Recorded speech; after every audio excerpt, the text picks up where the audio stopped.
And here it is, 12 noon. Welcome to the Dorman Lunch and Learn. Today we got Josh back, so you don't have to only listen to me. OBD2 Diagnostic Strategies Part 2. If you missed Part 1, you can go back and review it at the DormanTrainingCenter.com website, right? Yep. You can check it out there. I'm G, he's Josh Weaver. See that? And our emails are up there, so we got a lot to cover on this 1 hour or so webinar right here. Make sure any of your questions are in the chat. We're connected to a RAM over here. I don't know what year it is, I didn't look.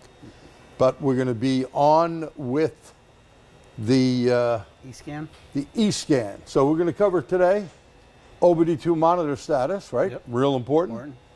A lot of people, if you're not in an emission state and you go, I don't care about those monitors, yes, you do. Because the U-suck light will come get you. And the U-suck light's the check engine light, right? Oh, yep. And if you don't make sure the monitors are set, you're going to get that surprise attack when you want to go home on a Friday night. And you know, we got the holidays coming up. So we'll say this up front. Merry Christmas, Happy Hanukkah, Happy Kwanzaa, Happy New Year. We covered all the bases, and we wish you and your family the very best. And Festivus. And Festivus, right? Festivus coming up real soon for the rest of us. Yep. We're going to be talking about pending DTCs. We got a good case study on that. Mode 6 and Mode 10, even though it doesn't say it there, we'll talk about Mode 10, and a bunch of case studies. So, Lunch and Learn picks up where Part 1 left off. In this part, we'll focus on Mode 6 and how to use it to determine if the engine is going to eliminate the mill. Now that's an important thing. Yep. Using a diagnostic game plan. You know, like my Yankees didn't have a great game plan. The Dodgers kicked their ass. If they would have had a better game plan, maybe they would have won, but they didn't. We'll provide the correct path to repair the vehicle correctly, case studies, and more. So when it comes to diagnosing engine performance DTCs or drivability concerns, a generic global OBD2 scan tool allows us to view information quickly while allowing access to pending DTCs, monitors, Mode 6, Mode 0A10, freeze frame, just to name a few. You won't get all that information on the enhanced side of the scan tool. Now that's the truth, right? That is absolutely the truth. You know, it's generic data. It's on the global OBD2 side. It's all the same thing. They're all labeled the same. There's no guessing on a Nissan or a Euro what they're calling their fuel trims. So I'm always going to stay on OBD2 when I'm doing any kind of major drivability issue. And think about just what Josh said. You know, if you're on a Euro car, they don't call it fuel trim. They call it adaptation. Yep. And you'll go, oh, they don't have fuel trim on this car. Sure, Porsche does, or BMW or whatever. So it's better to start with this, and we're going to show you an example where it really works, but I'll give you another one. Now, I said this maybe last month, but in case you missed it, I have a C7 Corvette, and I drove it, I backed it out of my driveway to come down and drive it here, pulled it in. When I went to go in reverse, it wouldn't go into reverse. All the gears without even stepping on the clutch. It's a 7-speed Tremor, and I was able to go through the gears, but I couldn't get in reverse no matter what. Make a long story short, all data, which is phenomenal, Pro Demand, also great, Motologic, and Identifix, nothing. They're all great systems, phenomenal systems that you should all have, right? Nothing there, nothing on YouTube. Not even Scotty Kilmer was able to help me out with that one, okay? So no one had anything, not on YouTube, not on Google. So I looked on a Corvette forum, and I seen a couple of people complaining about their 7-speed. They couldn't get in the reverse. They had to tow it to the dealer. It took them a while. They said the solenoid in the back of the transmission had an issue. And I looked at the wiring diagram, and there's a fuse, believe it or not, for this solenoid.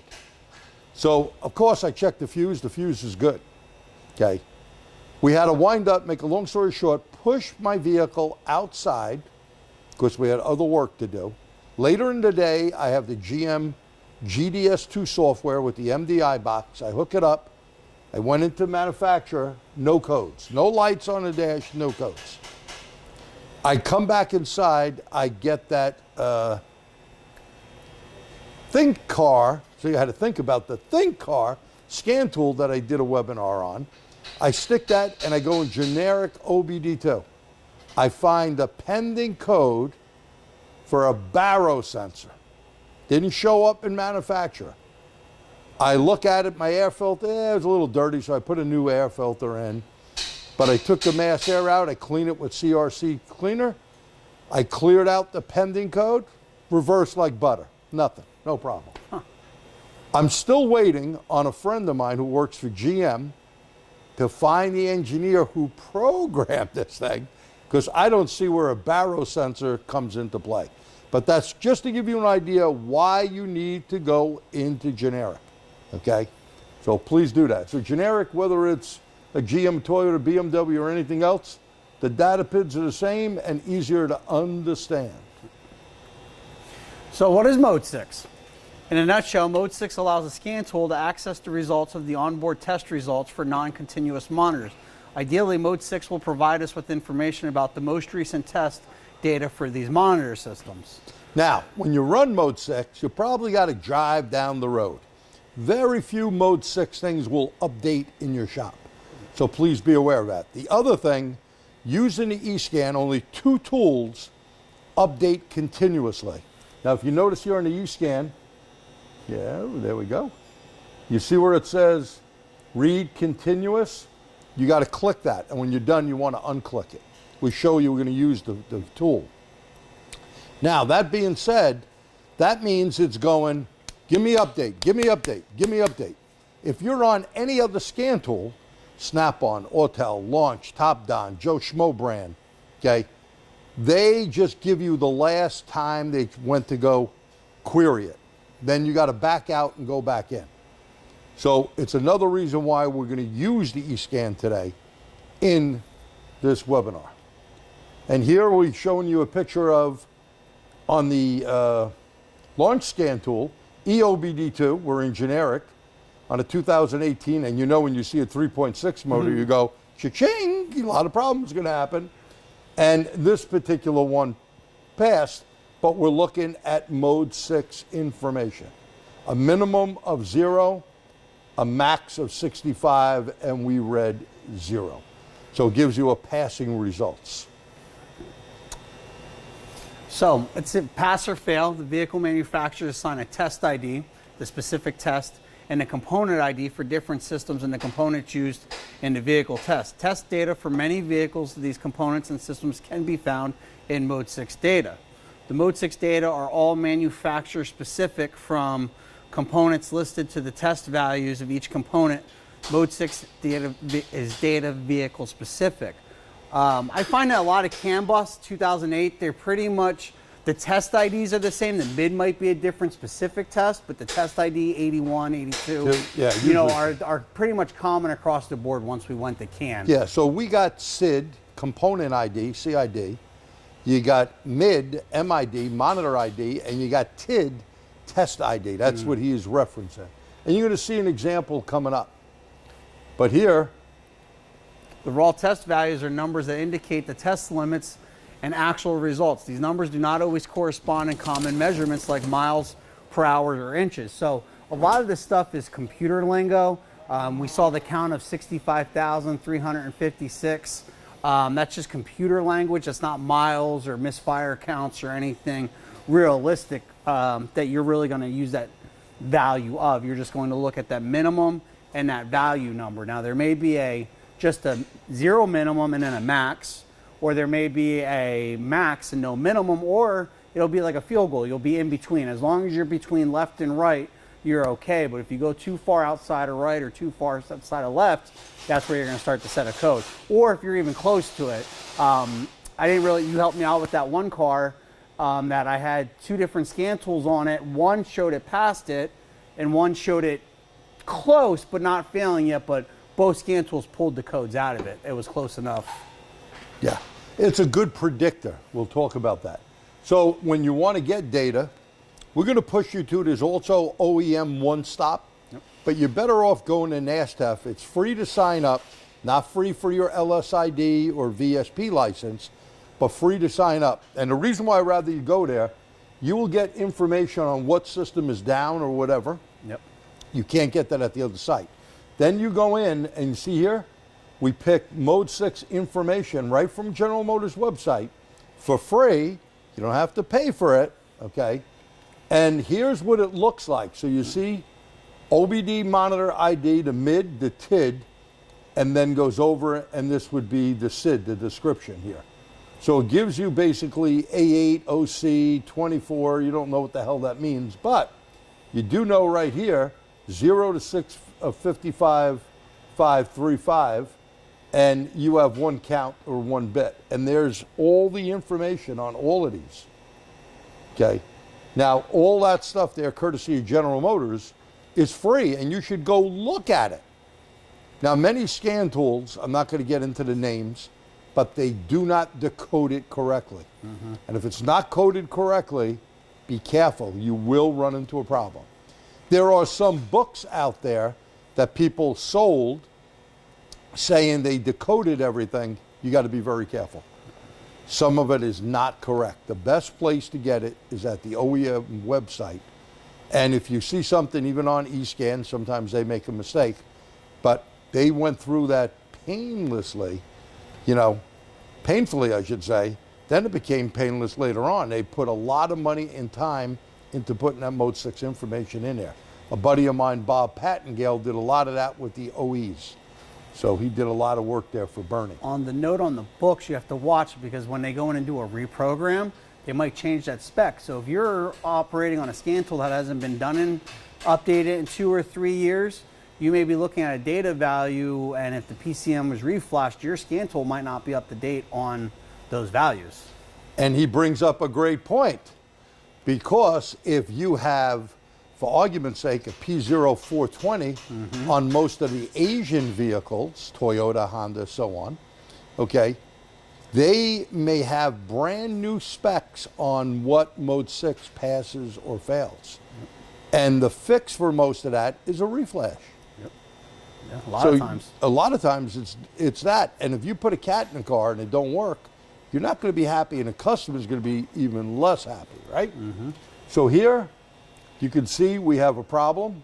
The catalyst system here. So there's our TID. Here's our SID. Bank 1 catalyst deterioration. We got a value of 1.264, and they color it red. Also, Auto Ingenuity is the other one that does that. There's no minimum, as he said before. It could be a minimum or a maximum, but a max limit is 0.998. Did we go over it? You bet we did. We're 1.264. This is 0.998. And notice there's no units there.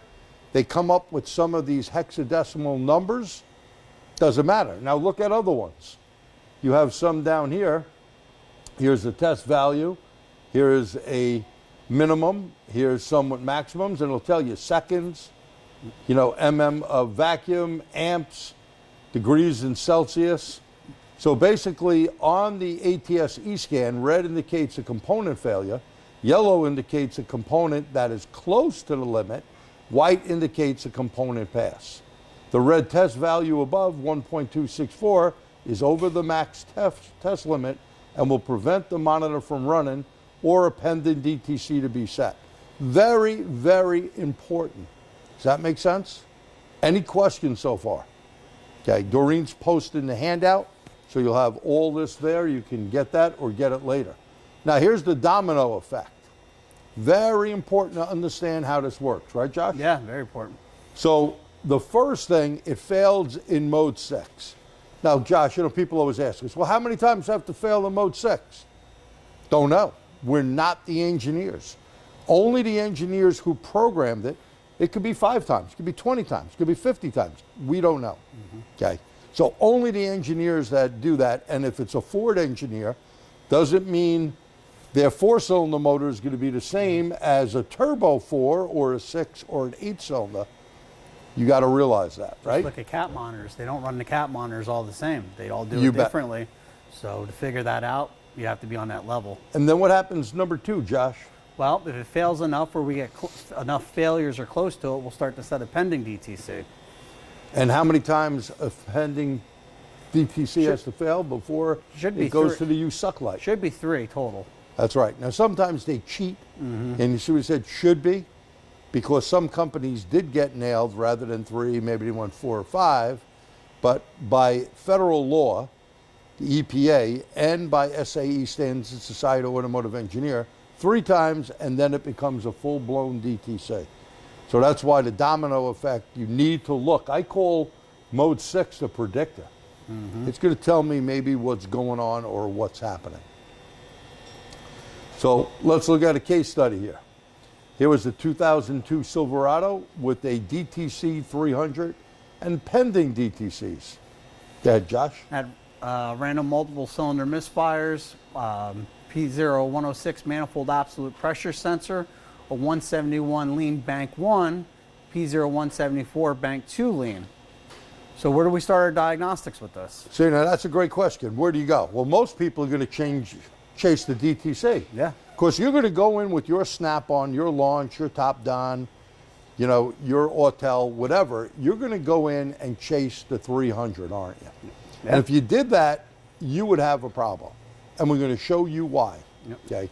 So number one, if you're in enhanced data, GM in this case, you're never going to see pending. Nope. Okay.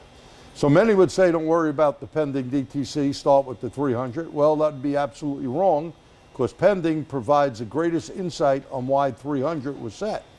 Your game plan should always be to look at the PID data, monitor status, freeze frame, mode 6, mode 0A/10, that's only 2010 and up, and this is a 2002, so no help there, right? Yep. Mode 9, very important mode 9, that is calibration and VIN. Pending DTCs, so in the pending DTC case, are leading us to the source of the problem, the map sensor and 2 lean DTCs, 171 and 174. So very important. So let's take a look at this. Here is the data, right? You see P300. If P0300 was only what you were looking at on enhanced Chevy data, you're not going to see the 106 manifold absolute pressure baro circuit range performance. It does not mean to replace the sensor. Range performance could be, it's just out of range. Why is it out of range? Comparing it to something. Right, and you have 2 lean, 171, 174, and if we go down, more information on the data right here. You got short-term fuel trim at what, Josh? 35%. Long-term bank 1 at? 25%. Short-term bank on 2?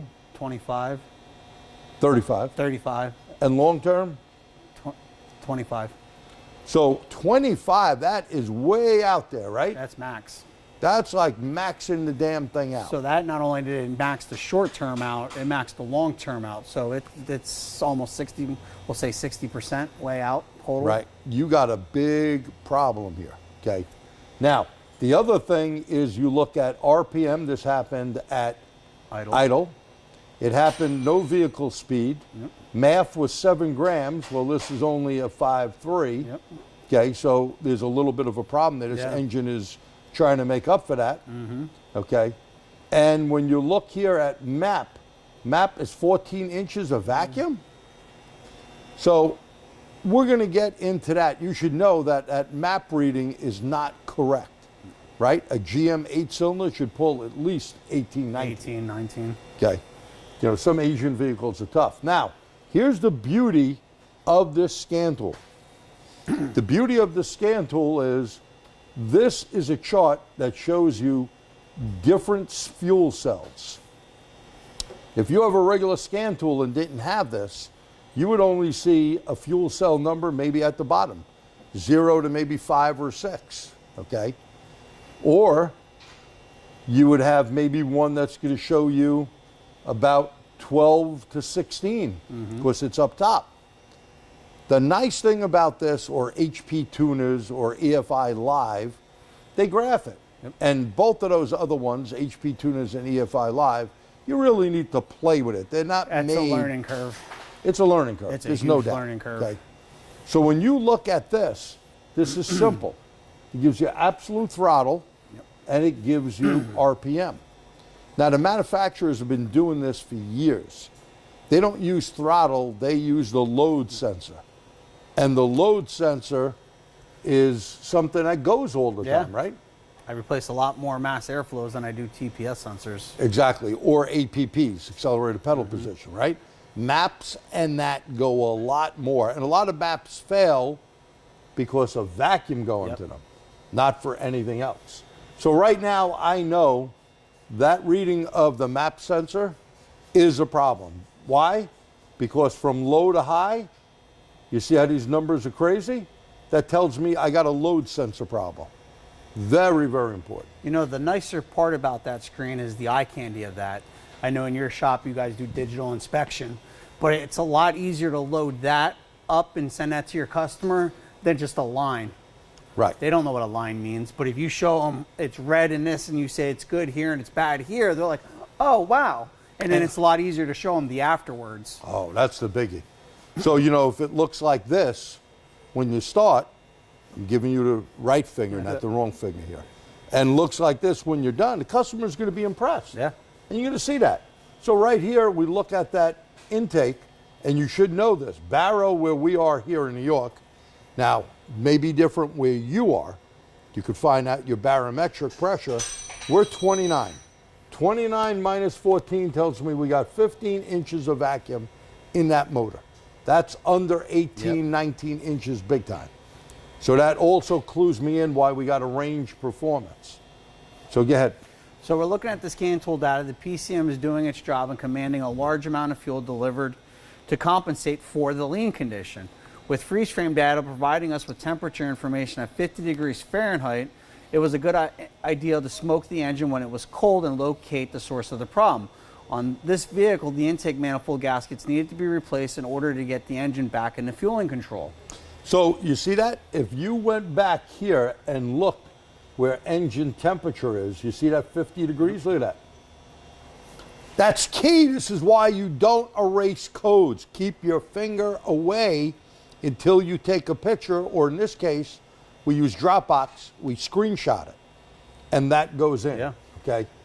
So very important. You know, the other thing on that, looking at freeze frame, you want to compare your sensors, but you always want to look at all your cold data. That's your only opportunity to look at your map, your barrel, key on, engine off when it's cold. That is your only comparator. And a lot of people miss that, and now today, like here, it's cold, so to put the car outside for an hour or two is not a bad idea. Right. But here, it's hot in the summertime. It'll take a while to cool that car back off to really check that. Right. Always a good idea to do a cold check and then a hot check. All right. So here, note many times smoke will not be visible due to hydrocarbons that are in the intake. In chemistry, two likes will attract, and one with more volume will consume the other. So your smoke machine, no matter what brand you have, is a hydrocarbon base. And if you had a vacuum leak like that, you saw what the command was. You're adding crazy fuel numbers, 25, 35 in short term. So you're dumping that fuel into the intake. When you put smoke in it, you're not going to see, especially if you warm that motor up, because you're going to get expansion, right? And gaskets that are leaking will kind of seal up. So even if you think you're going to spray brake cleaner, carburetor cleaner, intake cleaner, don't do it, right? So when we see that the vapors are not coming out because they've been absorbed by the gas in the intake, we use bullseye with CO2, okay? And that works really, really well to find it. Why? Because CO2 is a very small molecule, and it's not getting confused with, hey, gas is going to eat me up. Hydrocarbons are going to eat me. It goes past the hydrocarbons, right? Look at the after. Look at this. So the after, you remember we were all red? Look at that. And this is even before resetting fuel trim adaptation. Okay, so you may see some negative numbers down there, okay? But this is before we actually reset it and took it for another ride. So look at the difference. Let's go back just a second here. Look at these numbers. What is that, 33, 36? Yep. 36, 34, 36, 28, 29, hike, right? Well, it's in pretty bad shape. And then we're down to, you know, a high of 6 or 8, okay, and -6 without reset and adaptive fuel trim. which I highly recommend you do. But, excuse me, but Josh, people go, you know, gee, my tool don't have that. How am I going to reset the fuel trim? Or maybe the manufacturer doesn't allow it on your vehicle. Well, how are we going to do that? Key always has to be out. Anytime you're going to do what we're about to tell you, the key should be in the off position, push button should be in the off position. You're going to have to lift the battery cables. But you're not going to just lift the battery cables and short them together. You're going to want to put a 1 ohm 10 watt resistor in series to draw those capacitors down. Just putting them together, you could pop those capacitors, especially in the hybrids. They're, you know, really big capacitors. Yeah. You could boom, something boom real fast. You'll have a huge explosion in a hybrid or EV. They hold a lot of capacitor. Doesn't make energy, it stores energy. Yeah. So think about what he just said. If you took, we did this in the old days. We just used to take the cables and like reboot the car. Now, there are some little things that you got to worry about. One, do you have the tool to reset the idle? Yep. Because some companies like Nissan and Volvo are really tough at that. Mm-hmm. And radio codes. You know, customer will go, what radio codes? I don't know what that is. And when they don't have their tunes, forget it. You know, if they really were serious about cleaning air up, they would shut the people's infotainment system down and they would shut their air conditioning and heat, and you'd see people fix those cars right away. Yeah. Oh, yeah. Right? A whole different load shedding. Okay. So here, we're not going to read this whole thing, but if you would have went with 300, the short and long of it is, you wouldn't have diagnosed and fixed the car correctly. No. So that is why we went this route here, to show you what Mode 6 does. Now, Mode 0A10. Let's take a look at this for a second. So you have this 301 misfire detected, possible cause engine mechanical fault, wiring, ignition, fuel, injector, ECT, MAF, or maybe ECM. Yep. And it's not a regular DTC, because if you went into regular DTCs, you'd see nothing. So you have to read permanent or Mode 10 or 0A. Mm-hmm. The way the OEs actually code it, 0A10 is what they call permanent DTCs. Now, we just had, a few months ago, we updated Toyota TechScreen. And TechScreen came up with new software. And going even in the factory tool, we just did this the other day, and I have screenshots, I didn't put them in here, but we did it for the customer. Permanent EVAP DTC that could stay there. It could be months. It could be thousands of miles. They are very fussy on how that clears out. It's not three good keystrokes or drive cycles, right? It's not 40 warm-up cycles. It's a number that the manufacturer, they come up with. I don't know how they do it, but that's the way that goes. I was reading documentation on Ford. I went to Ford, to the NASTEF, went to the free website, and I was reading documentation on Ford, and I noticed the fuel system monitors were not running. And so I went in with IDS, and IDS has what they call the test drive cycle. So what I found was I had a permanent code for the injector. Driving that fuel system monitor turn that pending code off. So it would not run the actual fuel monitor. As soon as that pending code cleared, that fuel monitor ran. It was actually pretty amazing how fast it happened. Yeah, and you know, CARB, California Air Resource Board, is going to be changing something. So your continuous monitors, fuel, misfire, and CCM, comprehensive component, are going to be a once per trip monitor now. It's going to be a lot tougher if you don't understand monitors. So that'll be coming probably next year. And here, speaking of Ford, look at this. Yep. See what they do? This is the IDS, permanent DTCs, do not diagnose. There's a EVAP code. Yep. And it tells you here, the intent use of permanent DTCs to prevent the vehicle from passing an in-use inspection simply by disconnecting the battery or clearing the DTCs with a scan tool prior to inspection. The presence of a permanent DTC at inspection without the mill illuminated, okay, is an indication that a proper repair was not verified by the onboard computer monitoring. And that's how it stores it in there. So it's nice. Teradyne makes the software, And basically they're giving you just-in-time training. Now, of course, BMW, Mercedes, all these companies have been doing this stuff for years. But Teradyne has done a great job. They also make the entry tool for Mercedes-Benz and Mazda and Honda and a few other companies. So let's look at another case study here. And then we're going to get on the E-scan. So here is a Scion with a 456 small DTC leak. We can see it comes up. The monitor status is complete. It is present when you see the little star there.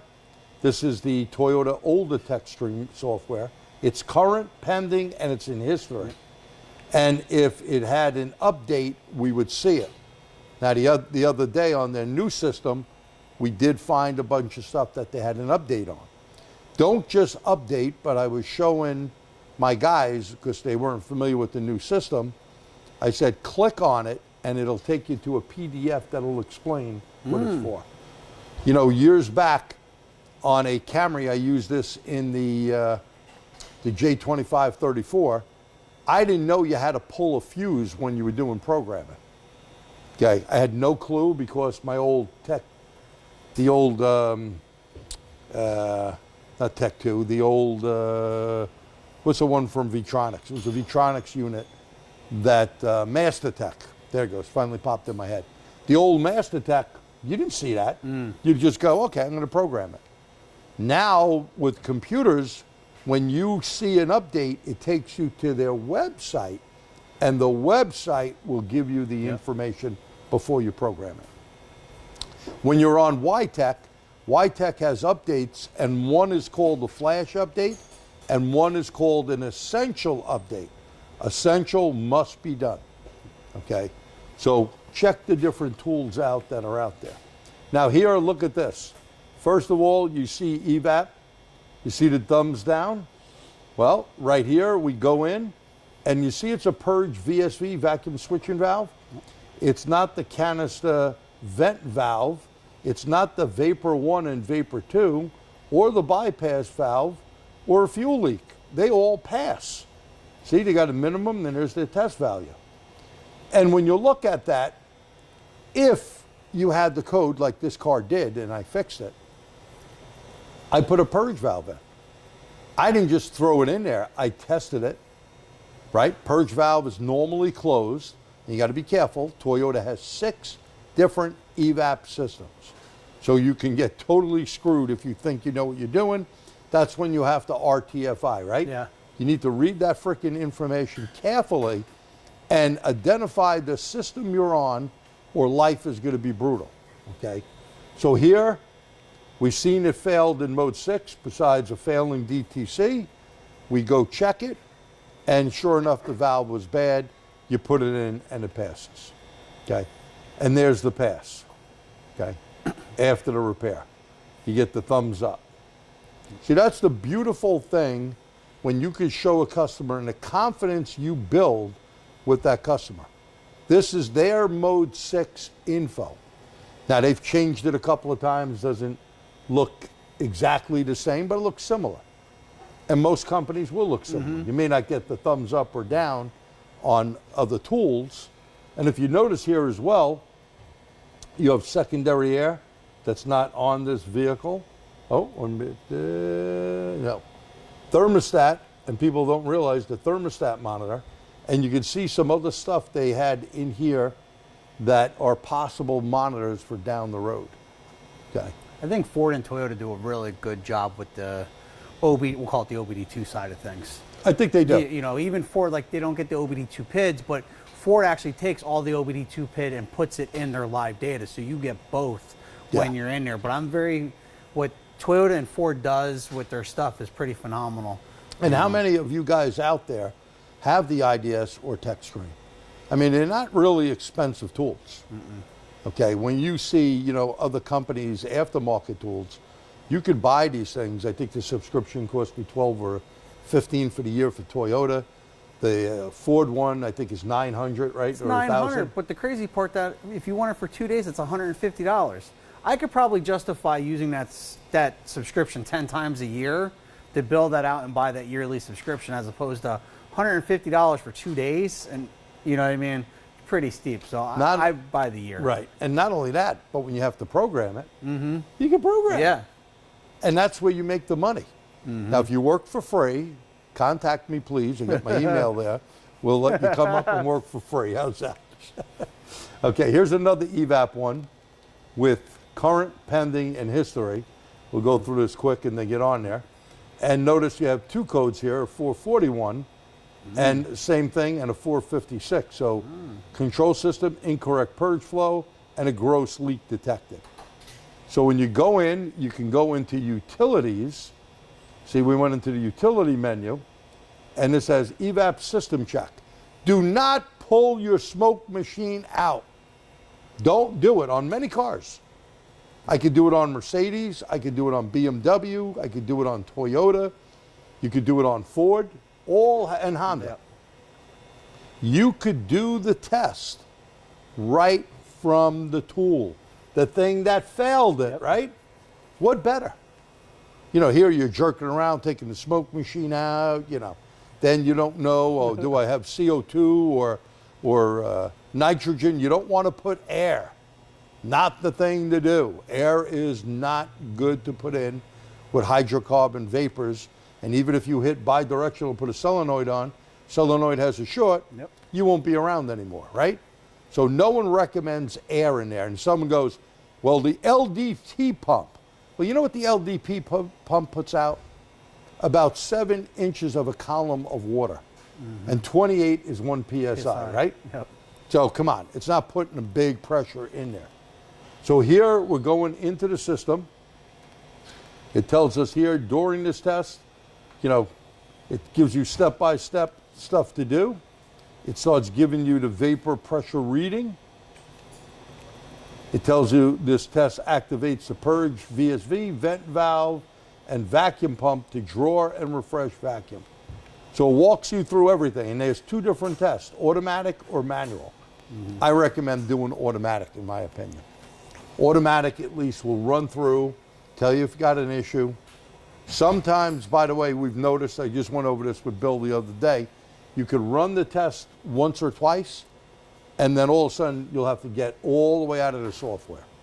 Now, you guys that have Snap-on, Autel, Launch, Top-Don, ThinkCar, whatever a tool, sometimes theirs does work well. So check your tool out and write down what tool works and what tool don't work. Yeah. Keep a little log of it, because why waste your time if it doesn't work? The only other thing about the manual mode, and I find if you blow through the automatic and you're not reading the screen and looking at the pressure readings, you potentially could misdiagnose that. And what I mean by that is, Good point. when you manually mode it, it will tell you what stage that you're processing That's true. through. And now you don't use your smoke machine, but if you have your smoke machine aligned and you're using the pressure gauge on your smoke machine, you can actually see if they're matching up. That's true. So if you have, like here, we have our smoke wizard.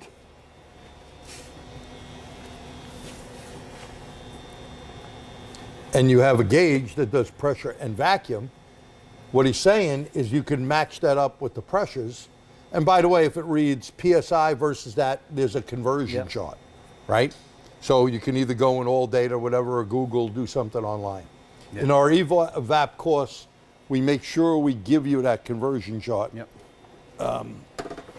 So check that out. So that was a good thing here. And then it says the automatic test. It'll tell you if something failed or not. And if everything is hunky-dory, it tells you it's opened and closed. And if it passes, we're good. So it says here, the EVAP system check is complete. Press escape, and basically it'll tell you if you had a problem or not. So both ways you could do it. You could do automatic, which I usually do first, because Absolutely. that's how I operate. And then if there's a problem, I go back, and do the manual mode. And we just had to do that the other day. And here you can see, look at the information they give you. Look at this. It scrolls down. This is small leak, gross leak, vacuum pump, on, off, vent valve. Look at all this junk. Or if it's clogged, or if it's high flow or not. And look at part 2. Purge VSV open and flow. I mean, pretty remarkable information. And there is minimum, maximum, test value, and then it tells you if it passed or failed. Yeah. So remember, that's mode 6. Now, your scan tool, whatever brand you have, should mimic that. And again, beta test and scan tools, sometimes things work, sometimes they don't work. They got things wrong or backwards. It's all part of the game. Amazing part, that was a 2009. That's old product. That's all, yeah, compared to now? Yeah, compared to now, and that's a lot of information for an old product. You bet. Now we're going to go on the scan tool. So let me downsize this here. Let me get that E-scan up. Key should be on, right? Yep. All right, so here is E-scan. So one of the things here, we can see this is a canned vehicle. You can point at that for now. We can see the VIN number, and it gives you all the information. It's a 5.7 Hemi, the year of it, 2018. We can see our battery voltage is high because we got a maintainer on it. And we can go, first place you want to go, in my opinion, is go into DTCs. So here are DTCs, and you can notice we have none. Freeze frame dead, I always like hitting it just in case, and I want to hit permanent DTCs because this was what? 2018. Yep. What year did that start on mode 10? 2010. No permanent DTCs. So you see that now? And this scan tool colors it in yellow for you. There's regular DTCs up there in white. Mm-hmm. And watch when I hit the yellow. Yeah, when I wonder if I'm on it with the pointer. There you go. Wouldn't let me do it. Okay, next thing I like doing is going to monitors before you go further. All my monitors are complete and ready. So and he's working left to right up on the top of the screen here. Yep. So all of these are good. Misfire fuel comprehensive component. Every vehicle, 1996 and up here in the US, every vehicle 1996 and up has an O2 heater, O2 sensor, and catalyst monitor. That was the change between the old one didn't have a rear O2 sensor. Mm-hmm. The other thing it could have is EVAP that started year 2000 or so. Okay, you could have EGR, you could have secondary air. No air goes down to the catalytic converter. That was pre-1996, or if you're in Canada, 1998 on your OBD2 stuff. Okay, and then of course you got VVT, EGR, all that good stuff. Now here's where we want to go into mode 6. So mode 6, generic. I'm going to get out of generic, and I got to pick, I guess that's a Chrysler product, and I'm going to hit read mode 6 continuous. Okay, so now it should start updating. There we go. And notice stuff came in, some which is in yellow.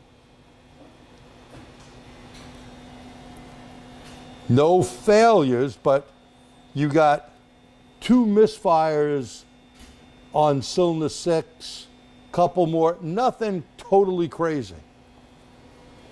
And the yellow is just giving you some information to blow that up a little bit. Mm-hmm.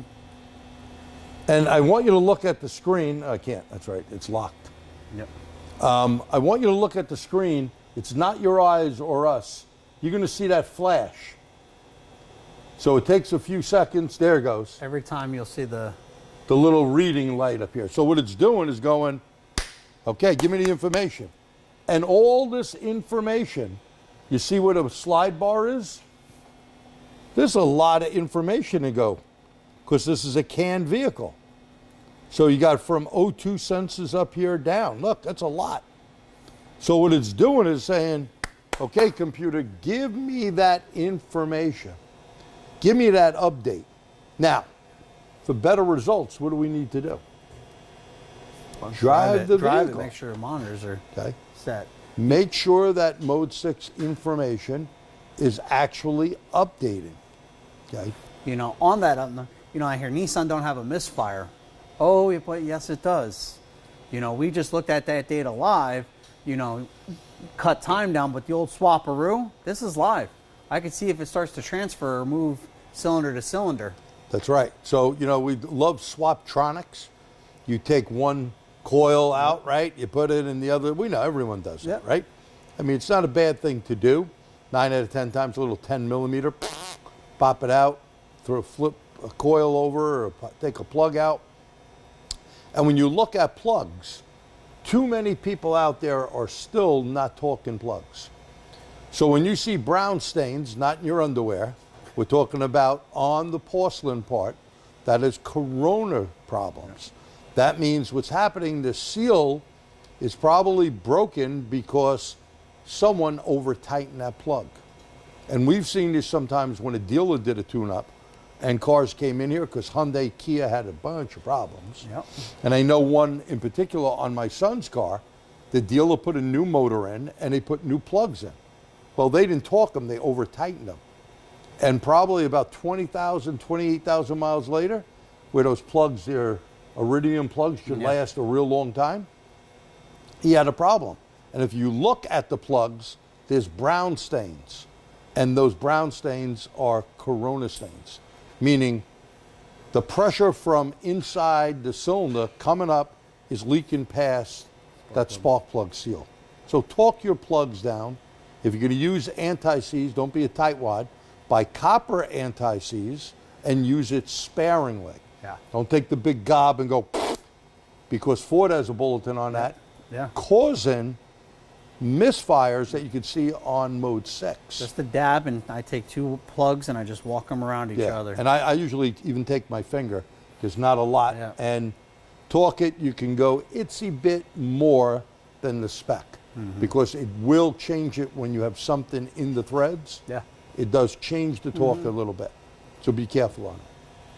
And then when you want to see, let's take a look here at some EVAP things since we talked about EVAP. Let me move this down. And there's O2 sensors, there's misfire. Natural vacuum leak detection right up here. So NVLD, natural vacuum leak detection, could be a big problem. Why don't you highlight that for them? So if you want to see what's going on, you can look here and see if you had a failure. And notice some of these things are wacky.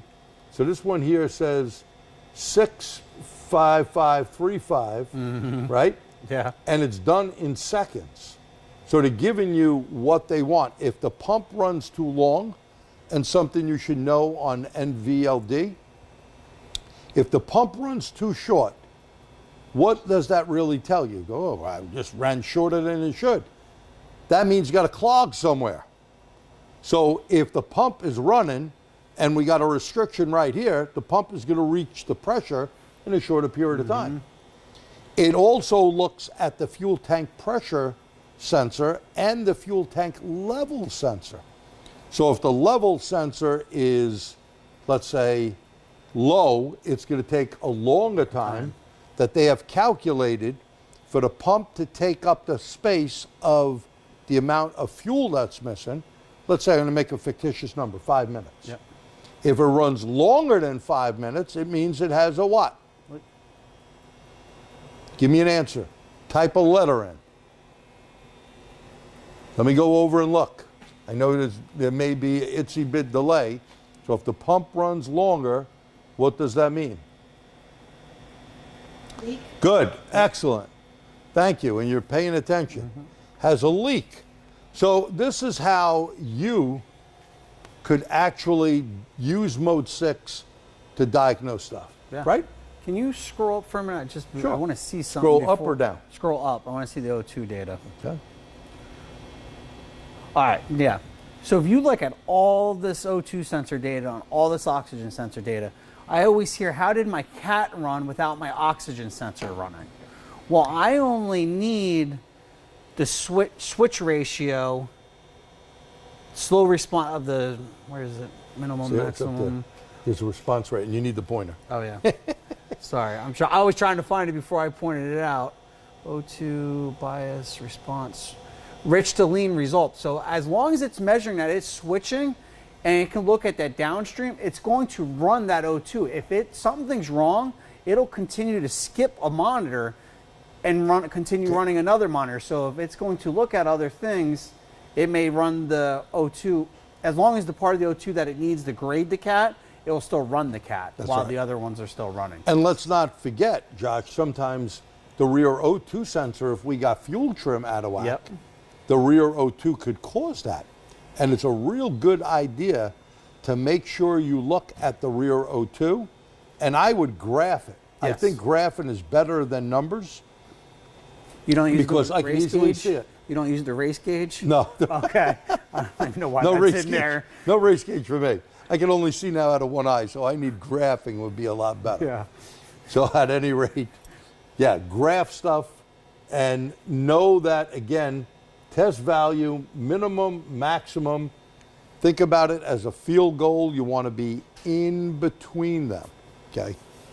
So now we'll take some of your questions, unless you want to cover something else. No, I think that's pretty much it on the Mode 6. And there was nothing on Mode 10 on this. There was nothing on the Mode 10 about it. So a couple of things while Josh is still thinking. Yeah. We do have maybe a question up there.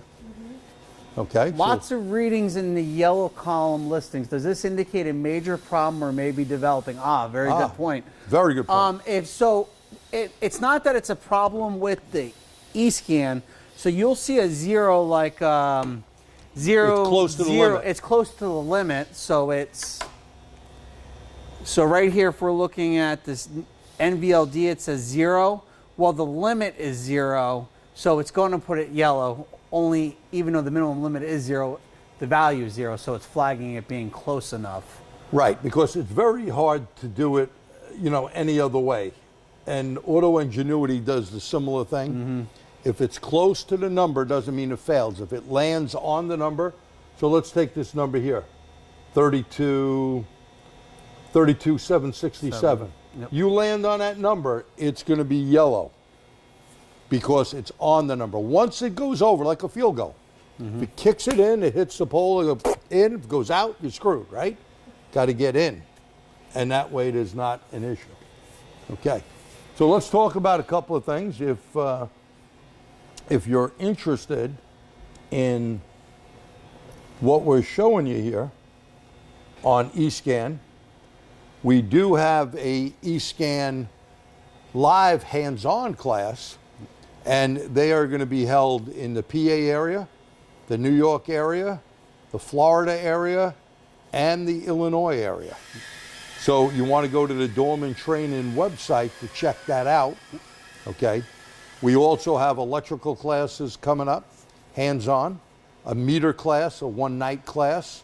This is 6 to 10. We show you how to use your meter and focus on voltage drops. Josh and I will both be doing a 3-day class in January coming up. And where do you get all this information? Well, first of all, you should email us.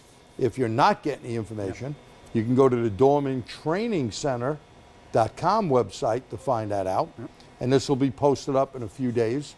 I will put this up on the ATTS website probably by tomorrow. I got a bunch of other things to get done today. But it'll be up with the handout in case you want to review it. And then I got my buddy Swede tomorrow on the 19th. Go back one. So here's Swede coming up tomorrow, December 19th. End of year diagnostic grab bag and can-do scan tool review. So alone, just watching Swede, you're going to really catch a lot of things. Yeah. Even if you're not into heavy duty, we were discussing that before. Okay. And it's really a good thing to watch, and all Swede's heavy-duty stuff you could also find out. And if you're interested, we also do in-shop training. So, I'll be out in Indiana. He'll be down in Georgia. Some other guys will be in other places. If your shop meets the criteria, you're interested, you could email me. I handle all that, or Doreen. So you got my email there. We can give you a price on what it would be, how many technicians could attend the hands-on class, or maybe you want to host a webinar, or not a webinar, a seminar, excuse me. where we're in your shop and you can invite other people. You can have your whole staff, whatever it may be. And it's one-on-one per se. If you want to speak to the instructor, we're there to help you out.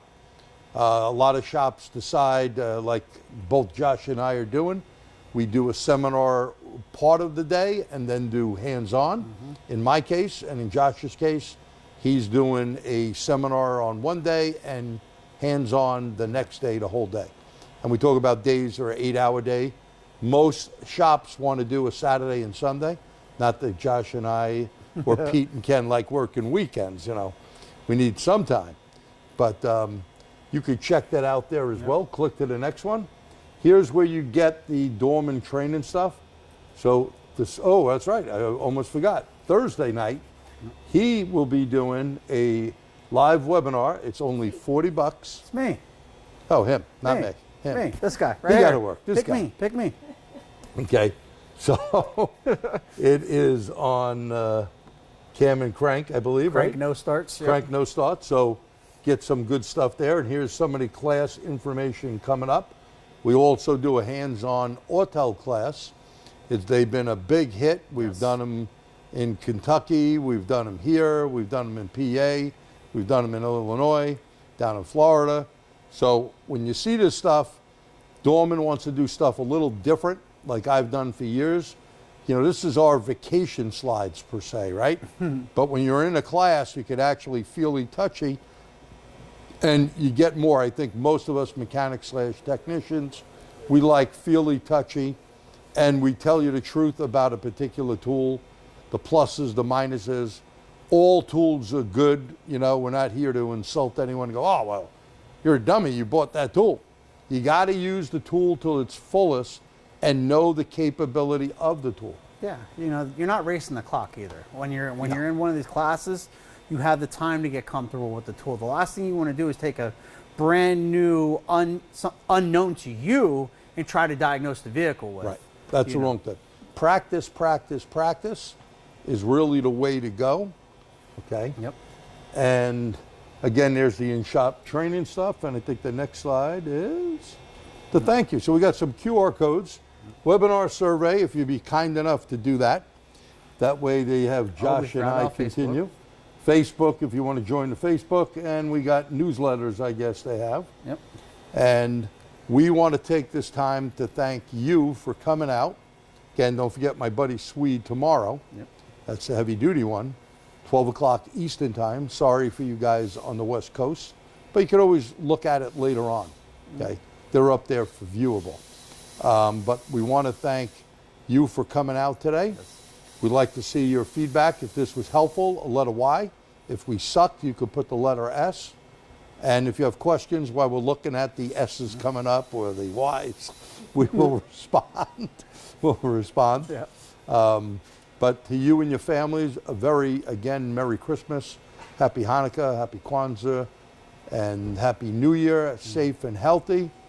We'll see you back next year for a Dorman Lunch and Learn. Yep. And also, I'll be doing some WorldPack ones coming up.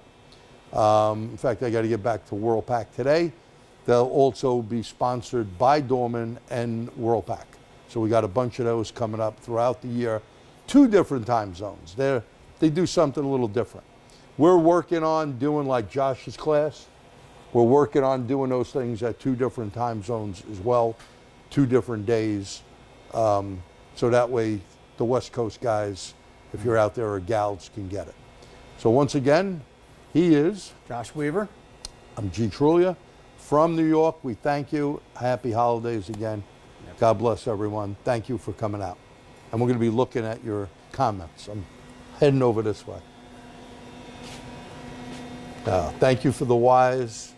Thank you for Christmas greetings. Appreciate it. Oh, Sylvania. Wow. Wow. Wow. It's nice when people from all over. Thank you. We appreciate the prayers as well. Very good.